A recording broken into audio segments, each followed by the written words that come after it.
Thierry Saucé, bonjour. Bonjour. Vous êtes le commissaire général du Printemps de l'Optimisme. Votre but, c'est de lutter contre la sinistrose ambiante. C'est un vaste programme. Très concrètement, ça va se manifester comment? Alors d'abord, pourquoi on est un peuple absolument magnifique et totalement paradoxal? Il y a 80% des Français qui se déclarent plutôt heureux dans leur vie personnelle. Et à 80% collectivement, ils constituent le peuple le plus pessimiste du monde. Et cette morosité, cette sinistrose, elle est catastrophique pour la consommation, pour l'investissement, pour l'emploi et même pour le financement de la solidarité. Et donc je cherche à faire de l'optimisme, de la confiance, une grande cause nationale. Et toute grande cause nationale, elle a besoin de son grand événement. Alors, vous l'avez dit, on l'a vu récemment dans un baromètre du Cevipof, 80% des Français se déclarent effectivement dans une dépression collective. À votre avis, il y a quand même des fondements à ces déclarations. Justement, quels sont-ils? Est-ce qu'ils sont justifiés? Oui, mais écoutez, il y a à la fois des gens qui sont en galère, des millions de Français qui sont dans la difficulté. Mais il faut casser ce cliché stupide que l'optimisme, c'est fait pour quand ça va bien. Quand ça va bien, vous pouvez avoir des états d'âme, des faiblesses. C'est justement quand c'est difficile qu'il faut mobiliser des énergies positives. Et c'est évidemment le but de la manœuvre, c'est de leur dire, voilà, c'est quand ça ne va pas qu'il faut que vous preniez sur vous d'avoir une hygiène de vie personnelle qui est plutôt de voir la vie du bon côté. Et alors, pour revenir à ma question initiale, ça va se manifester comment? Ça va se traduire comment dans les faits, ce printemps de l'optimisme? Alors le printemps de l'optimisme, c'est 3 grands débats au Conseil économique et social à Paris, les 16 et 17 mai. 2 débats le vendredi.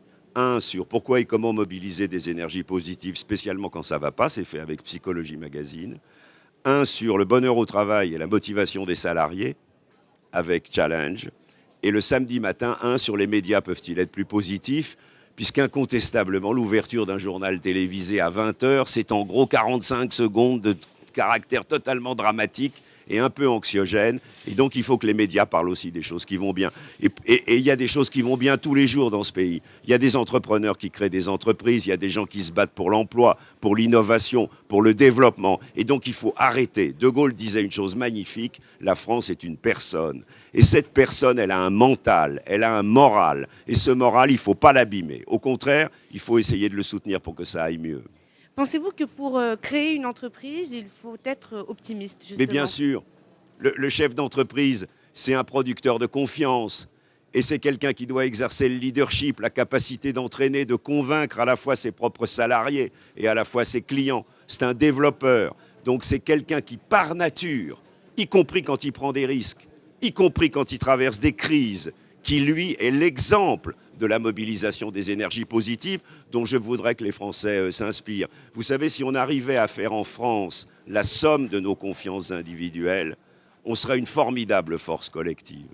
Pensez-vous que justement pour relancer l'optimisme en France, est-ce que ça doit venir, plutôt l'impulsion doit venir d'en haut ou d'en bas, si j'ose dire, des pouvoirs publics ou des citoyens? Écoutez, les pouvoirs publics ont évidemment une responsabilité, mais moi j'ai voulu réunir un aéropage, une cohorte de chefs d'entreprise, de journalistes, d'experts, de philosophes, de présidents d'organisations professionnelles pour leur dire, voilà, à partir d'aujourd'hui, on va tous réfléchir ensemble à qu'est-ce qu'on peut faire pour améliorer le moral collectif dans ce pays au service de l'intérêt général.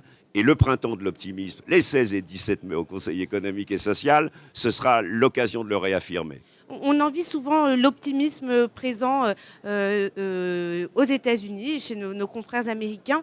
À votre avis, qu'est-ce qu'ils font de mieux que nous? Pourquoi est-ce qu'ils ont, justement, on a l'impression que l'optimisme est finalement beaucoup mieux, beaucoup ancré de façon beaucoup plus profonde chez eux? Ils ont moins de clichés, d'obstacles que nous. Ils n'ont pas de problème par rapport à l'argent, contrairement à nous. Ils ont le culte de la réussite. Ils ont l'idée de la seconde chance. Si vous vous plantez une fois, vous serez meilleur la seconde fois et à la limite, on va vous aider à réaliser votre potentiel. Mais il ne faut pas aller chercher loin pour savoir qu'ici, tous les jours, dans les associations, dans les collectivités territoriales, dans l'économie, dans les entreprises, il y a des gens qui construisent des choses et des projets dont j'aimerais d'ailleurs que les médias, je ne parle pas de la presse écrite qui le fait davantage, mais que les radios et les télévisions valorisent davantage. Merci beaucoup Thierry Saucé. Merci à vous. À bientôt.